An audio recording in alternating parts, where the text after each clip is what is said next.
తెలంగాణలో ఏసీబీ మరో సంచలన కేసును వెలుగులోకి తీసుకొచ్చింది. Survey and land records multi zone 2 deputy director సుంకరి నరహరిరావుపై అసమాన ఆస్తుల కేసు నమోదు చేసింది. జూన్ 16న ఏసీబీ అధికారులు నరహరిరావు నివాసంతో పాటు అతని బంధువులు, బినామీలు, అనుచరులకు చెందిన మొత్తం 10 ప్రాంతాల్లో ఏకకాలంలో సోదాలు నిర్వహించారు. ఈ దాడుల్లో భారీగా ఆస్తులు బయటపడినట్లు అధికారులు వెల్లడించారు. సోదాల్లో బయటపడిన ఆస్తుల వివరాలు ఇలా ఉన్నాయి.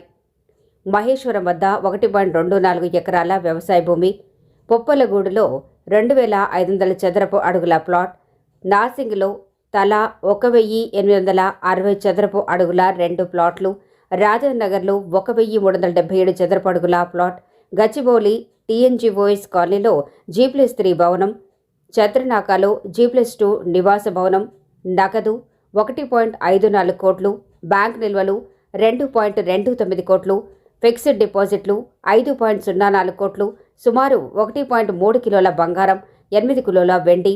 ఇక అధికారులు తెలిపిన వివరాల ప్రకారం ఈ ఆస్తుల మొత్తం విలువ 13.05 కోట్లుగా నమోదు కాగా మార్కెట్ విలువ మాత్రం 50 కోట్లకు పైగా ఉండే అవకాశం ఉందని అంచనా వేస్తున్నారు. అదనంగా అధికారి భార్య పేరుతో ఉన్న 2 లాకర్లు కూడా గుర్తించినట్లు ఏసీబీ వెల్లడించింది. కేసులో నిందితుడిని అదుపులోకి తీసుకున్న అధికారులు నాంపల్లి కోర్టులో హాజరుపరచగా న్యాయస్థానం అతనికి జ్యుడిషియల్ రిమాండ్ విధించింది. ఈ ఘటనతో ప్రభుత్వ అధికారుల్లో అవినీతి వ్యవహారాలపై మరోసారి చర్చ మొదలైంది.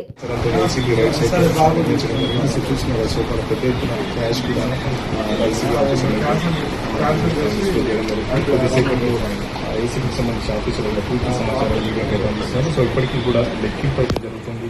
ఇంకా ఫైనల్ కాలేదు. బంగారం ఎంత ఉంది, ల్యాండ్ డాక్యుమెంట్స్ ఎంత ఉన్నాయని కూడా కింద ఒక టీం అయితే చేస్తున్నారు. సో దానికి సంబంధించి మరికొద్దిసేపు ఏసీబీ అధికారులు పూర్తి సమాచారాన్ని మీడియాకి ఇస్తారని చెప్పి చెప్తున్నాను. సో అమౌంట్ అయితే మొత్తం చూస్తున్నాం కదా.